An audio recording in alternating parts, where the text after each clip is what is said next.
Hello, everyone. Welcome to another episode of your morning cup of Q and J. So today we are going to continue on the conversation of equity and long-term change. But I think Q wants to focus on voting, and I think this is an amazing, amazing topic. And another thing about long-term change that like Q was talking about is how can these little small acts, small behaviors make big changes? And one of these small acts or behaviors that we believe can make huge changes is on is about voting. Is about voting. And I just throw this disclaimer out a little bit because personally, due to my immigration, I cannot, like, you have no idea. I've been living here for 29 years. Yeah, 29 years, almost 30 years, and I still cannot vote. I still cannot vote. So voting is a huge privilege.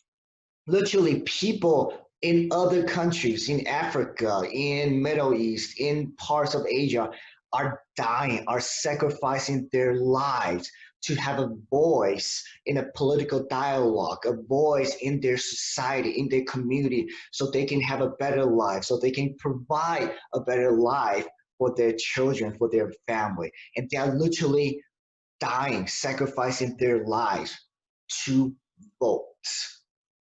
And personally, since I have not voted yet in this country, but I have seen the importance of voting. So that's why I think this topic is such essential, important one. So I'm going to turn the floor to Q since she can vote and she probably has been voting and she will share with us about the importance of votes, how it's not just a simple action, go vote for president or your senator. No, how votes can have long-term impact on our equity, on our daily life, on our health and everything. So go for it.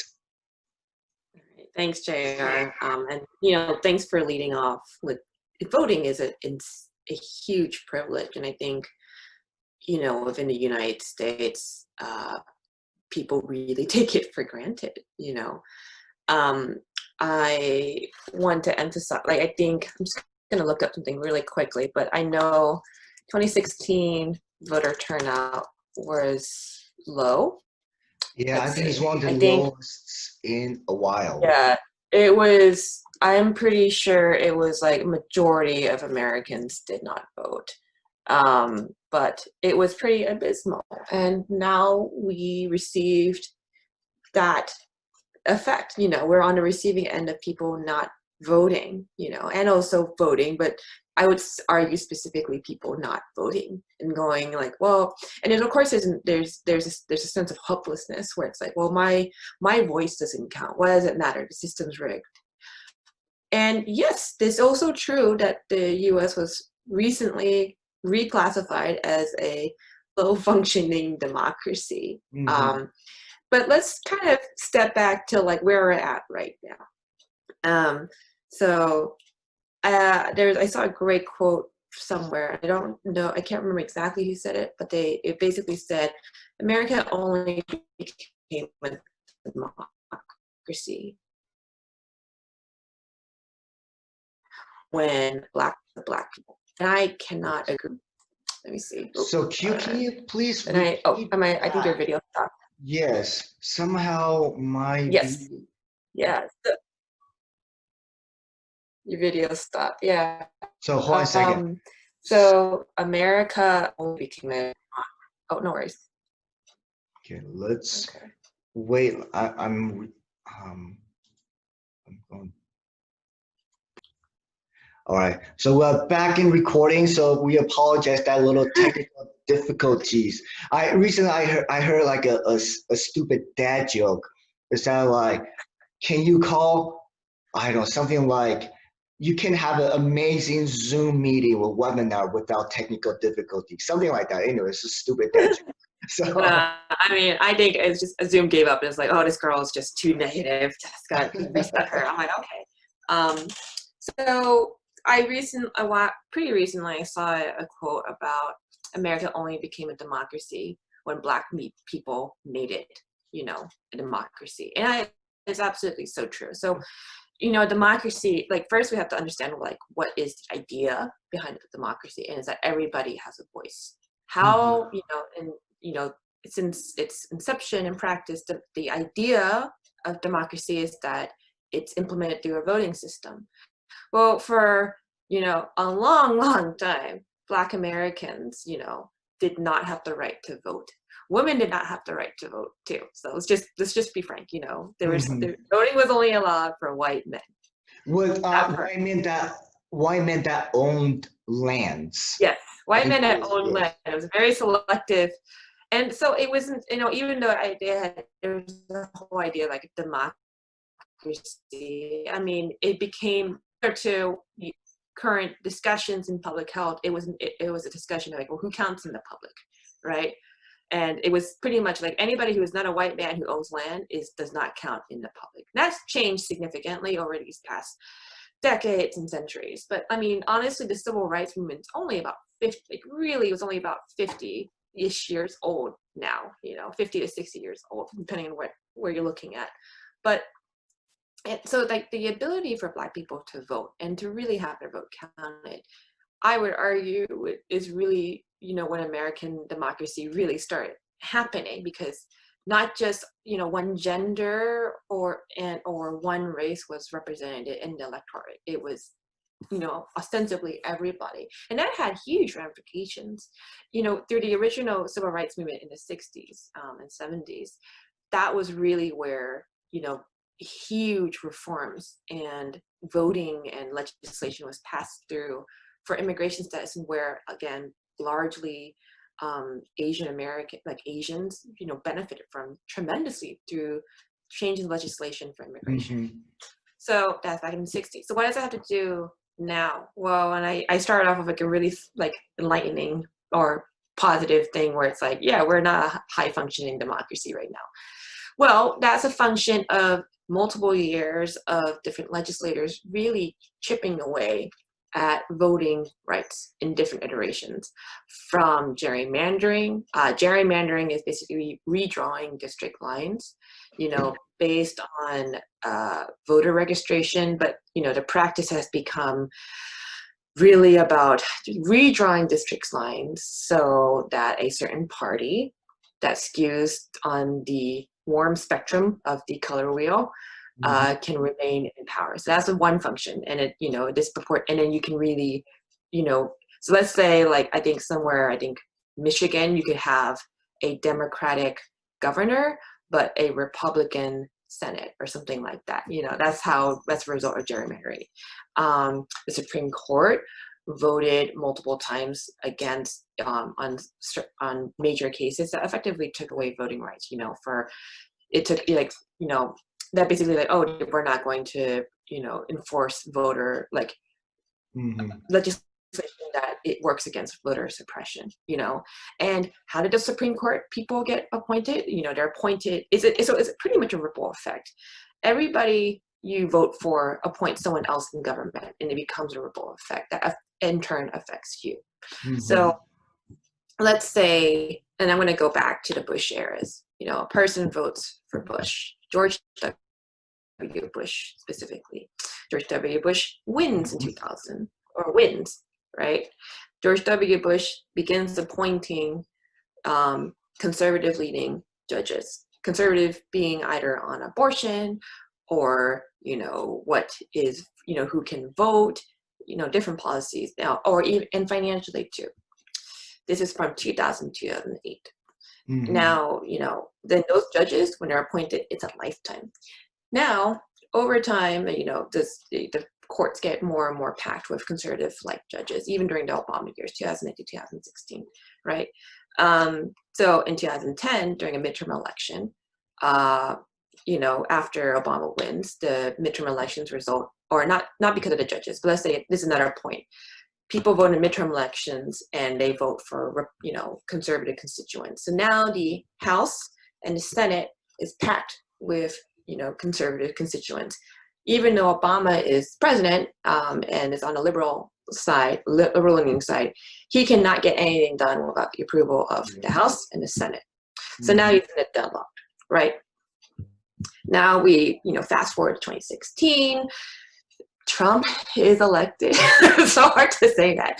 Trump is elected, and now you've got a Republican-controlled president or White House, and Republican-controlled Senate and House.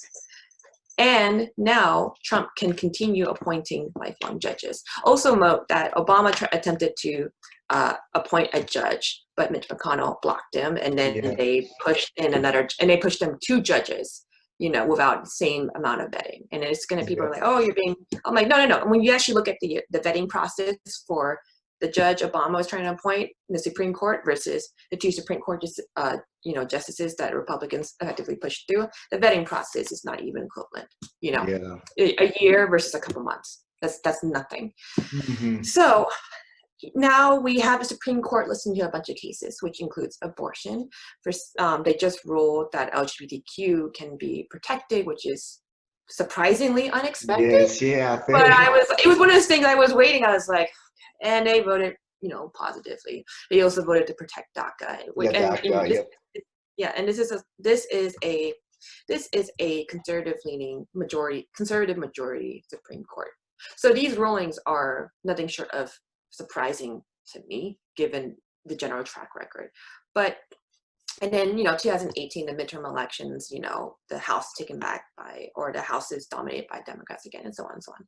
So I bring this back to this, like, oh, Quinn, you just drew up from someone voting for Bush. I'm like, yes, because, your vote in a federal and local election really does count down. It becomes a spiraling effect, because who you vote to go into office does, influence the other people in political offices, in public official offices. It really ripples down. And I'm like, well, yes, of course I talked about the 2000 election and the 2010 election, because the 2000 election was, of course, the federal election where it's like you vote on the president. And everyone always focuses on that. But then, like, I'm also at fault. I didn't vote in the midterm elections, and and my excuse is like, oh, I didn't know what was going on. I was too busy, or I was out of the country, and it's like, well, sure, but at the same time, it's like, I could have had the possibility of absentee mail ballot, it was one of those things. I'm like, yes, you could have voted, but you didn't because you didn't know. So as much as I'm like, you need to vote, there's also a thing of like, well, people may not know much about voting, and the U.S. isn't particularly great about teaching us how to vote effectively and why, or, everyone always thinks of like, oh, my vote doesn't really matter in the large scheme of things. I'm like, well, maybe. But it does matter, and it does matter regardless. And like maybe you need to just scale back what you think your vote counts toward, and think of like even something local elections, voting within your city. So I'm from Irvine, and Irvine is a largely conservative city.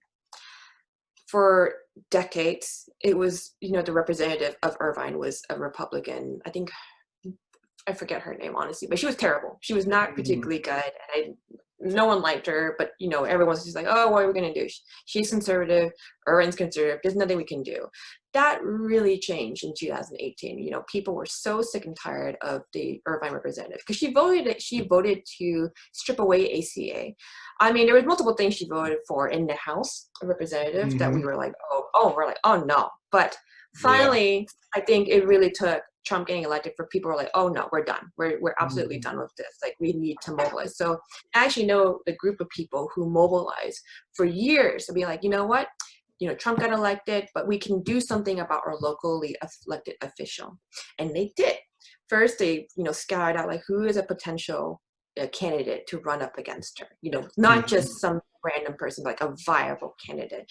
And then they, recruited her, and then they canvassed for years about like, spreading her, because they understood like, you need name recognition, you need to have somebody who is competent, and you need somebody who will vote for policies that, we believe in, and who will vote for policies to protect social services and everything that, protecting people. This person is Katie Porter. And she is a freshman Democrat representative in House of Representatives now 2 years later. And she's really good. She's been on a couple of news, segments where you see her breaking down economics for people. And she's great. She's a professor at UCI, she taught economics, and she, but it was through these years of canvassing and, local activism in Irvine, which is one of the most conservative places, and voted for Katie Porter.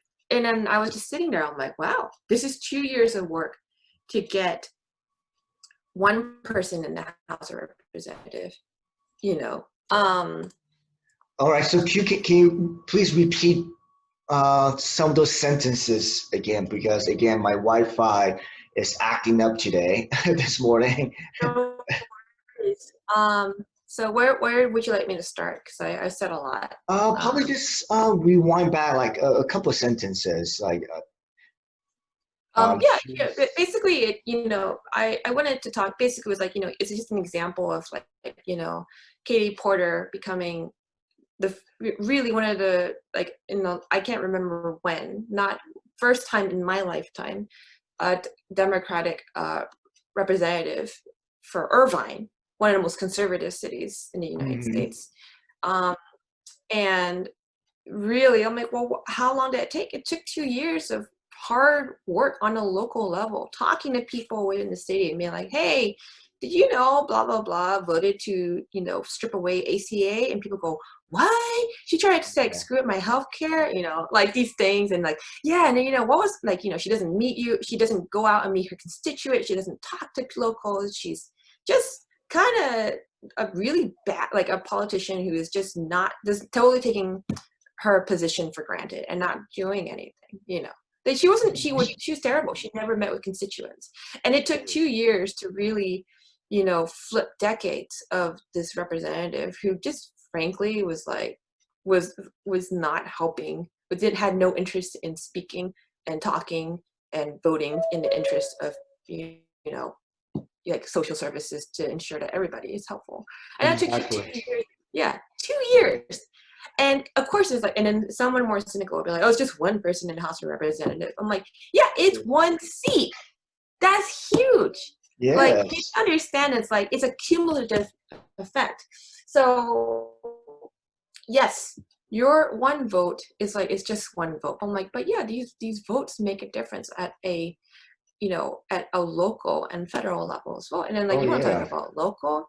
Yeah, it's like, right now, Orange County is not doing particularly well with COVID-19. And why is that? It's like, well, because the people who are currently in positions of power at a local level are not listening to science. They have been elected with the interest of businesses. Sure. But at this point, they're thinking, a lot of these elected officials locally are thinking that business and health are mutually exclusive. They're not, but that's what they're thinking is. They're like, well, yeah, these numbers might be going up, but we have to make money. People have to make money. So we're going to open, and then, and then like, oh, but I don't want to upset my constituents with a mask ordinance. I'm just going to recommend it, even though by all the sciences, wear a fucking mask. But so it's like these things like really do, like, and even just like a current thing going on, like these ordinances, these locally elected officials are making the shots, are making the calls about public health right now in Orange County that are very obviously resulting in a spike of COVID-19 cases. So that's why I'm like, yeah, it's like, it's not, and it's, even as I'm talking about this, I'm like, man, I sound like a nerd. I'm like, this is nerdy. And I'm like, it's not, talking about voting is like, it's not quote unquote sexy, but it's really important, and I think especially in, in a context of Black Lives Matter right now, where they're like, we want long-term change. I'm like, absolutely. One way we can really do that is to really ensure to really pressure local officials to be like, you need to listen to us. You have got to listen to what we're demanding. We want you to fund the police. We wanted to fund the police and redirect those funds to schools and social services. We want, school districts to divest from police departments. We don't want police on school campuses. And, that didn't work in Los Angeles. That was voted against by local officials. But in San Francisco, it worked. Local officials said, like, you know what? We unanimously agreed to divest from San Francisco Police Department. We do not want a San Francisco police presence on school campuses. The end. So it's just these things where it's like, yes, you can really do these things. Like you can pressure and call your local representative to like, I want you to like, and really like, yes, they get a lot of calls. And I'm like, is it a little mean to pressure them? I'm like, it's part of their job. Their job is to listen to their constituents. Now, if they're not listening to constituents, they shouldn't be a representative. Sorry. I mean, and there's also a line like, no, I would not say like, don't threaten them. That's like it's a bad, like, I mean, insults. I'm like, okay, yeah, it's not great, but insults sometimes get the point across. But like threatening, I'm like, no. But in terms of like getting your local representative to listen, I'm like, yeah, like call them, email them, be like, have you listened to this? Like, are you going to vote, to defund the police? Are you going to vote on this budget? Now, even budget, it gets really nitty gritty, but really these are these small steps that you can do with the act and privilege of voting. And I want to emphasize privilege too. Like, JR, you said you can't vote. You've been here for 29 years, you can't vote. One of my best friends, same thing. She can't vote. She's brilliant. She's got a PhD and she can't vote. She just has to sit there and go like, yeah, my immigration status is contingent on a bunch of people who have no idea about what immigration is, Exactly. And kind of like, I want to take a little step back, a little bit, because I think you just cover a whole wide range of topics. But ultimately, election or voting in this country is divided by, actually, in a way, in very general terms, three levels: the federal level, the state level, and your local. Local meaning that the city that you live in or the county you live in. And when you were talking about Katie Porter, that's a federal level. And even within federal level, there's a president, the Senate, the midterm election. And unfortunately, all the attention is going toward focus on the presidential election every 4 years, which is very important, but oftentimes we forgot, again, I'm still talking about the federal level, we forgot to talk about every 6 years, the Senate elections, depends on the states. Oftentimes those Senate elections land in the what we call midterm elections, between every 2 years, between the presidential. And that's when people select their local, the United States representative from their districts. And that's when they vote for their senators, from 2 senators from each state. Yes. And a lot of times, yes, presidents are important. They appoint judges and stuff like that. But ultimately, it is these representatives and senators that they make the policies. They make the laws. That's how our Constitution works. Our Constitution work is these politicians, representatives, and senators make the law. The president's job is to enforce the law, not to make the law. So we need, so this is something that I think a lot of Americans forgot. Yeah. About that, why it is so important at this midterm election. And using that Irvine example, that representative voted against ACA. I bet you because most of the time, because the local people probably in around Irvine area, again, I'm just making this assumption because I have read very similar story. Yeah, I bet you majority of them did not even know who their local representative, United States representative is or was. And the people that knew, most of the time, they were business people, people that know how to work the system. Yes. Therefore, that person that got ousted, all she needed to do just meet with these influential people in her district to win election. Because guess what?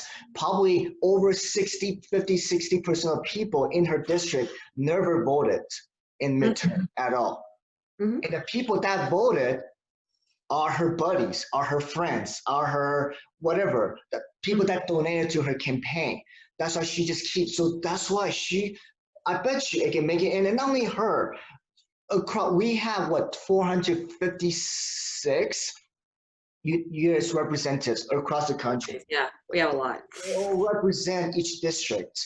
And a lot of them, even on a senator level, they do not meet with their people, their district people, the people that they are representing, because they know that almost half of those people don't vote for them in midterm elections. Therefore, they don't need to cater to their needs or wants.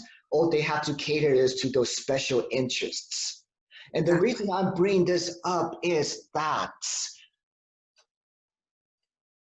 by being lazy, Susan, I think a lot of us by being lazy, by being intentionally not be interested, because yeah, like voting is not fucking Kardashians, you know. A lot. Someone say this very interesting thing that like, as long this country so obsessed with Kardashians and reality TV shows, we will continue to have a broken voting system, because these people are not a broken voting system, educational system, because we don't spend time, no one spend time learning about these representatives that have potential a lot of impact on your healthcare, on your tax income, on how we spend the money. You know, do you know that most of the money I spend in military? Yeah. Something that you bail out the corporations. And you might be for that, which is cool. But a lot of people, they said they're against putting more money toward the military, toward, I don't know, whatever that you don't like, but they don't do shit. And the only people that have the power to stop bailing out corporations, just give them literally handouts, give them money with no balance in check.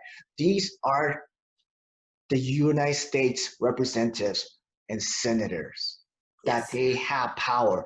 And we don't even know who they are. But we can know who they are. We actually have allowed a lot of the power to know who they are, to vote them in, or keep them accountable. So that's just on the federal level. Similarly, on the state and local level, state dictates your sales tax. You know, they dictates how much you're gonna pay for your state parks, your highways. So many, my God, they budget how much money is going to your school. If you have family and kids, you go to schools. What else? And then, okay, and then even on the local level, I'm talking about city. I live in the city of Denver. On local level, they are the one that determine who sits on the school boards, that decides on the curriculum that going to teach your kids. Exactly. You know, again, the budget that going to hospitals, mental health facilities, police. So I just want to share this story really fast. Just a couple of days ago, whole bunch local activists from Denver, they quote unquote barged into a council, Denver City Council meeting. So councilman or council people, they are the city representative, decide all these budgets and stuff like that. I think Denver has five or seven of them, and including the mayor sits on. Let's just say that five. I forgot the number, and they are the ones that decides everything going on in Denver. So Denver, for example, we don't pay water. Our water is free. This is local coordinates. It's free. And this is huge, huge in terms of expenses. It's cheap. But a couple of days ago, well, last week, I think group of 80 local activists kind of stormed the meeting, well, the hearing, because normal. Okay, and then this is another bullshit thing. A lot of cities, like for example, Denver, they would open up for public to talk. Mm-hmm. But each person can only talk 1 minute.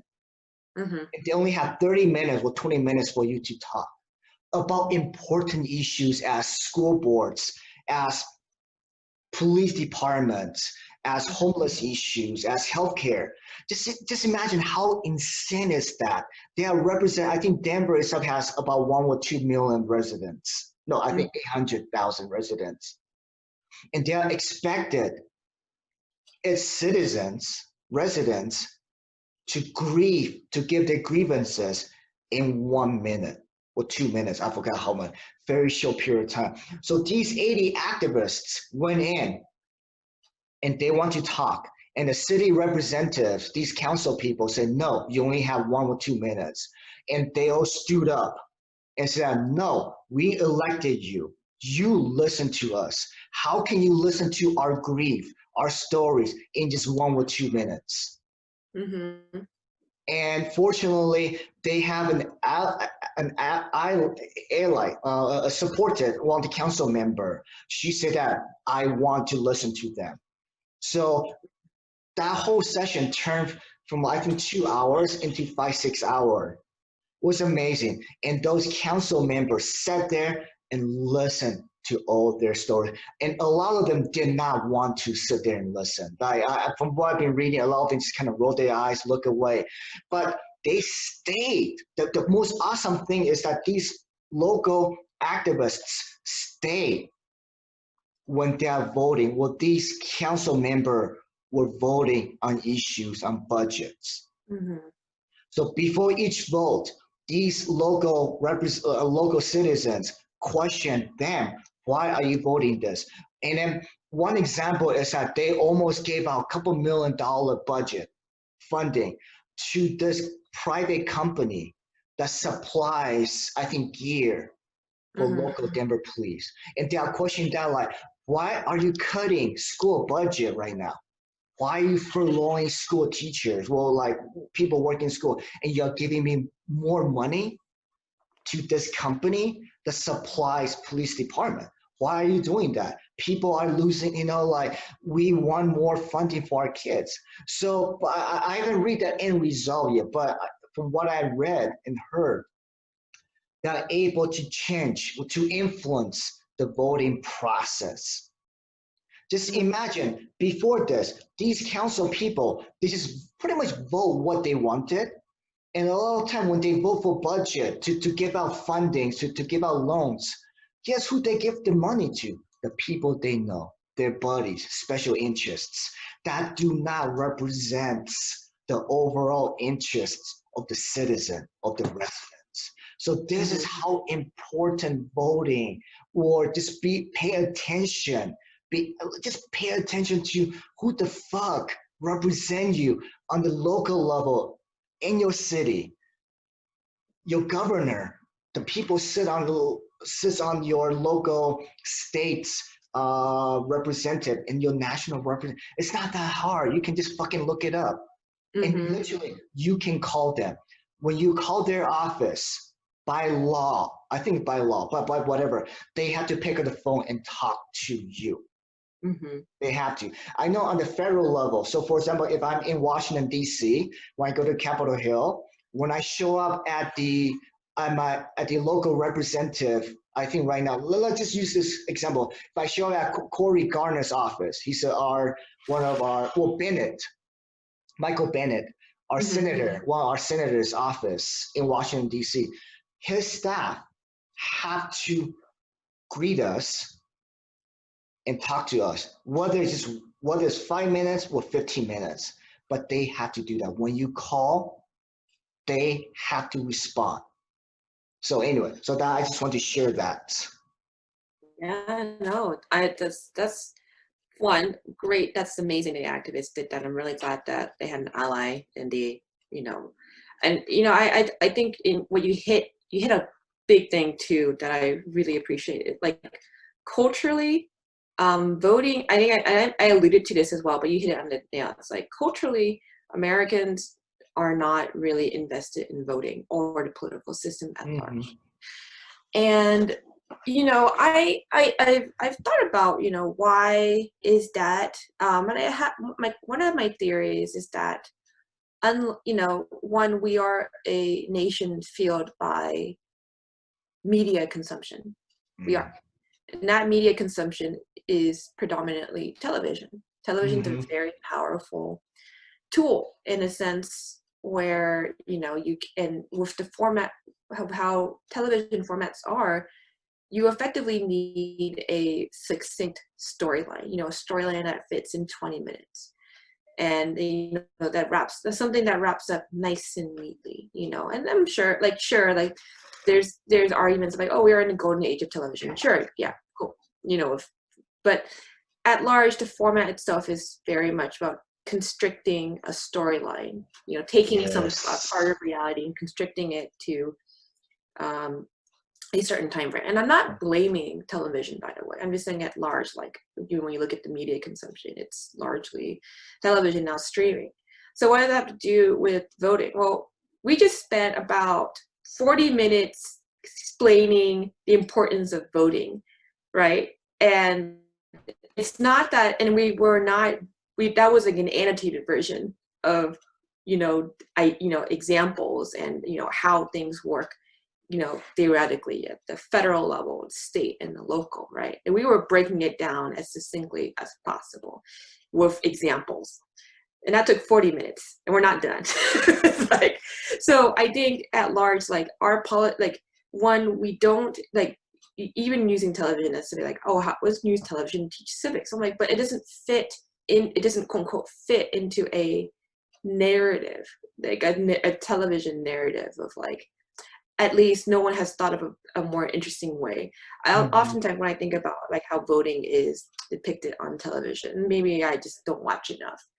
I don't watch a lot, so maybe some viewers can be like, oh, she hasn't seen this. I'm like, but I think about Parks and Recreation, and Parks and Recreation is actually a great show. It's a great show that breaks down, what a local election is like. I mean, it's obviously it's comedy, but it does a really great job of what you have to do to canvass and how to, and so on, and a recall election, and it just goes on and on.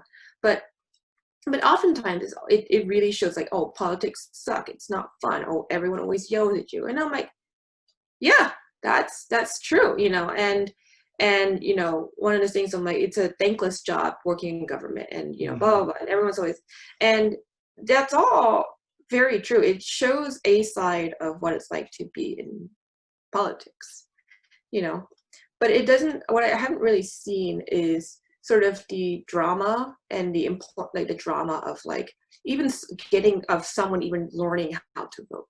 I haven't seen that, I haven't seen someone the drama of people, someone trying to learn how to vote and trying to figure out the voting system and learning their whole process and having it on, and really not just the process of learning how to do your research on different representatives, how someone stands, not just voting along party lines, and not just voting because someone's like, oh, go vote for this. It's interesting because we've got a major election coming up, and I'm actually doing research now on different California bills that are going to be in the ballot in November.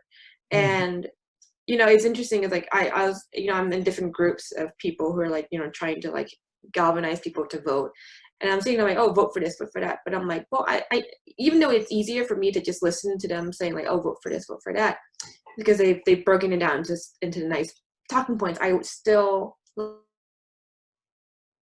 that just make sure that I'm voting in line with what I believe in, and that takes time and research. And I also see it as a privilege, because I'm like, I have the privilege to cast my vote for something. That's a privilege. Not a lot of people, and also the time to research that. That's not a privilege that a lot of people have. But yeah, so I think I don't see a lot of, and especially in popular culture, I think it doesn't, this process isn't fit nicely into you know, and then they went through a voting, you know, research point, and then they voted, and then the person they voted through got elected or didn't get elected, you know. It's like there's no, and then it's like, and then this happened. There's like, there's no, one, it it hasn't really fit as nicely into the television film format as well, you know. And or maybe we just haven't thought of a different way, and or even in book, but also like a largely pop culture. Like let's just look at like the larger popular culture. Kardashians, I don't know which siblings are who to this day. I count myself as lucky. I only know about Kim because she keeps pointing, like she keeps popping up everywhere. I'm like, I know a Kim or something. I don't know, you know. But you know, it's one of those things. I'm like, well, then the larger question is like, well, why are people, you know, escaping in a popular culture? And you know, I think it's a mixture of people not, they're like, oh, politics are dumb, it's blah blah blah, and it being apathetic. But it's also, there's a certain point where people, like, I think about people who are working class and are working multiple jobs just trying to make basic income. They don't have time to think about something as, for them, politics is theoretical. They're like, their everyday reality is like, I have to make rent, I have to bring money for food, I have, you know, just, you know, and these are, it's like survival mode where they don't have the bandwidth to think about larger politics that with returns that aren't going to be immediate. So I have a lot of sympathy for them. So that's also is one of those things. I'm like, you know, when it comes to voting, I'm in a position where I can vote and think about what I'm voting. I'm like, I'm also voting on in terms of like, I know people who cannot vote. I don't think that's fair. And I also know people who can vote but don't have the bandwidth because of their circumstances that prevent them from even thinking about voting. So for me, I'm voting on their behalf. And also, you know, we don't have a federal holiday. We don't have a holiday for people to go out and vote. So Yeah. on top of that, you know, you're asking people to go vote and take time off from work. Can they take time off from work? You know, do they have, you know, before before my current job, I had a terrible boss, you know, just for like a month and a half. She was terrible, where she was like a micromanager, and she's like, if you had to do this, you have to give me like 3 weeks advance notice. And it was just absolutely rigid and ridiculous, like completely detached from reality, like completely detached, to the point where I was like, I am literally stuck on a train because there's a fire on the tracks. So, you know, like there was actual fire on the tracks, and she's just like, well, you know, so there are terrible bosses out there. Now you think they're going to let you vote? They're like, no, you have to give me 3 weeks notice. I'm like, well, I gave you 2 weeks and 6 days notice. She said, no, it's not 3 weeks notice. I'm not going to give you time off to go vote. There's plenty of situations like that, you know. So when it's not, so when people say like, oh, if you care about voting, I'm like, yes, there are people who care about voting who can go and vote, and like, you know, us are like, you know, if we're in a position of power, a position where we can, sure.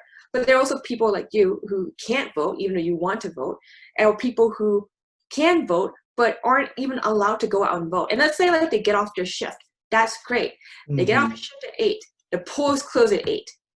What the fuck? So when it's one of those things, I'm like, there's so many things going on, but at large, voting is almost like not incentivized in this country, and that's through a large series of soft power in pop culture, and also like hard power at the legislative level. You know, Yes.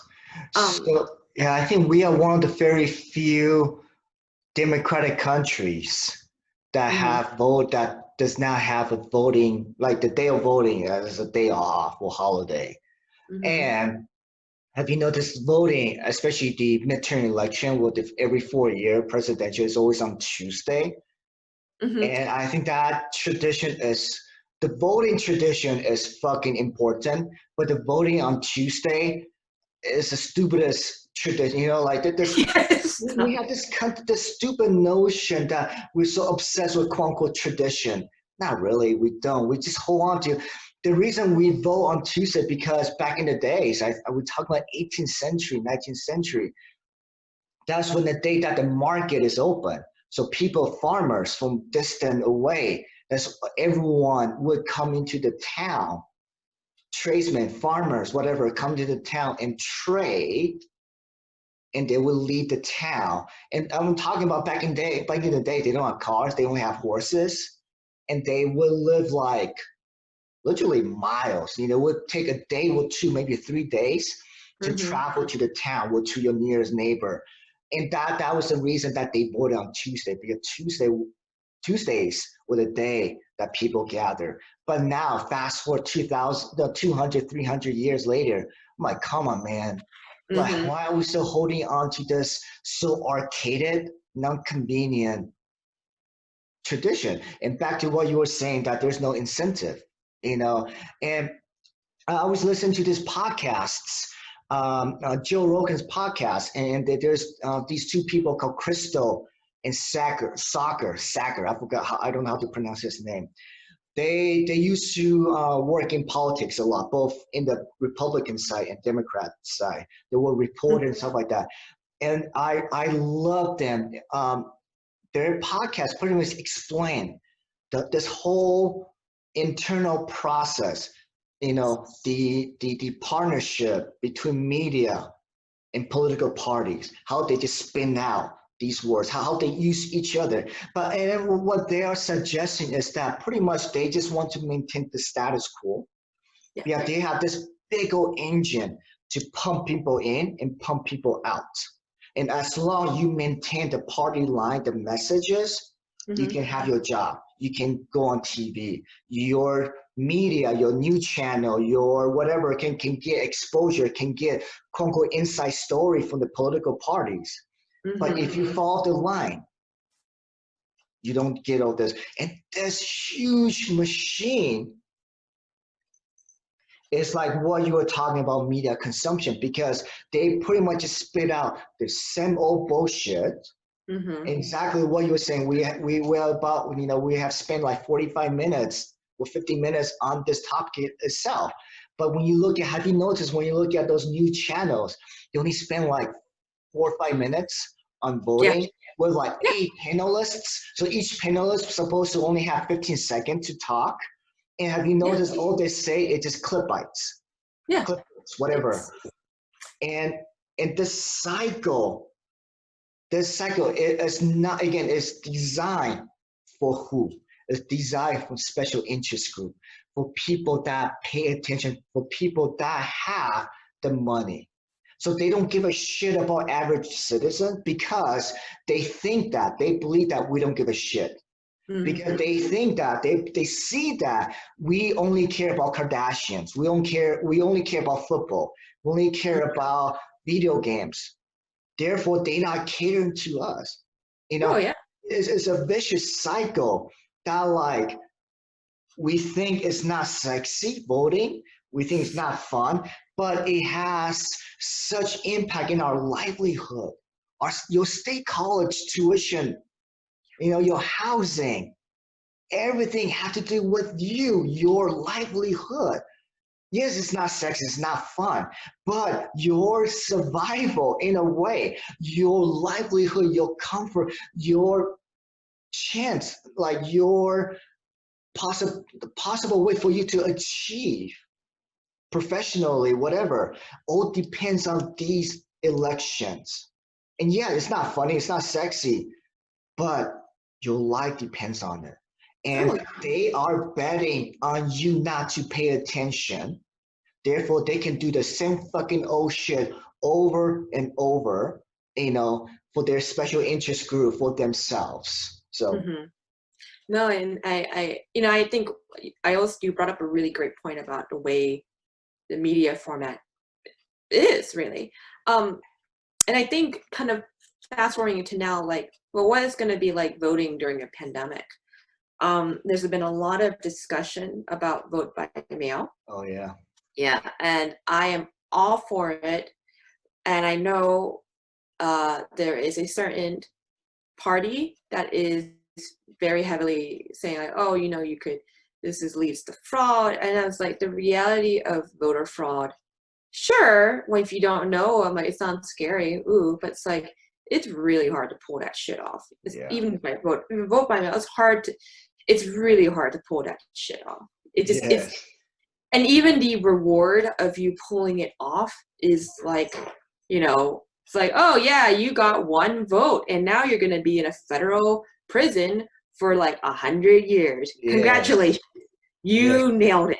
And we And just saying, the people that are against us are those Republican Trump yeah, against, and they're the ones that keep saying voters fraud, voters fraud. Guess what? The cop that killed George Floyd, a Republican, he committed voters fraud. He registered. He lives in Michigan, right, which Minnesota, but he registered to vote. I think in Florida or oh in wow. other places.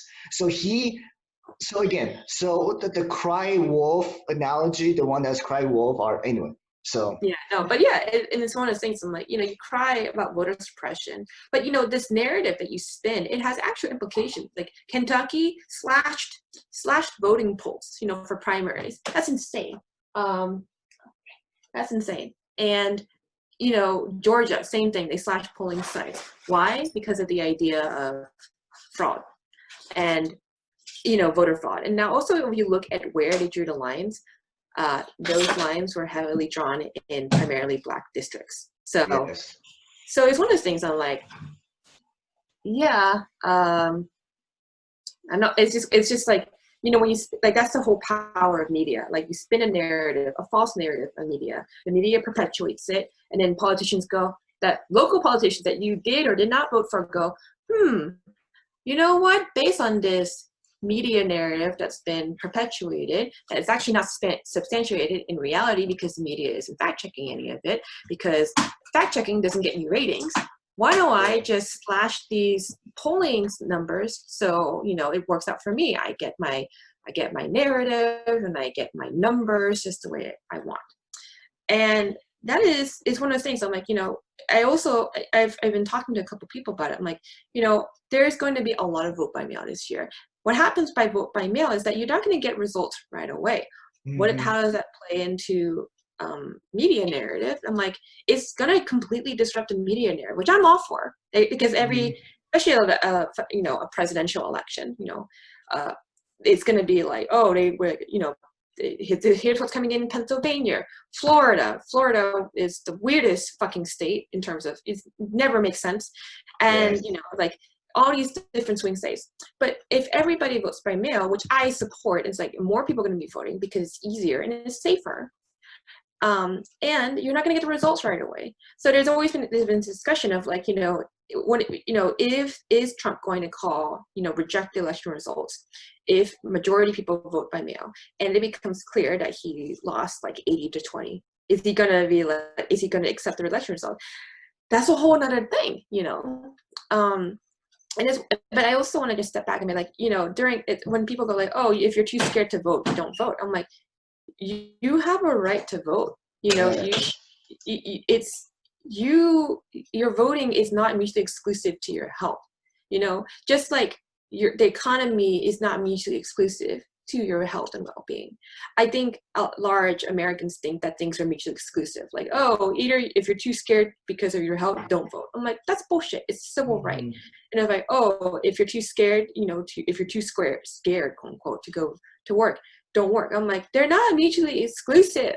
That's just, they're not mutually exclusive. You don't have to, like, if anything, I'm like, I would not want an employee who is sick with COVID coming in to work. I'm just putting it out there.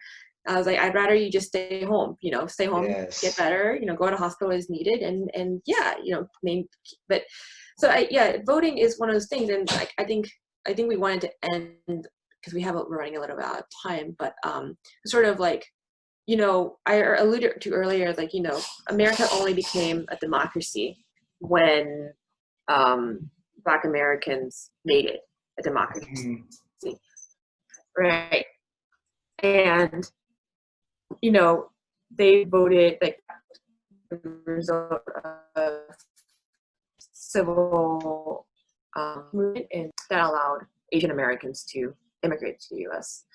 And that on my personal level, my parents were refugees.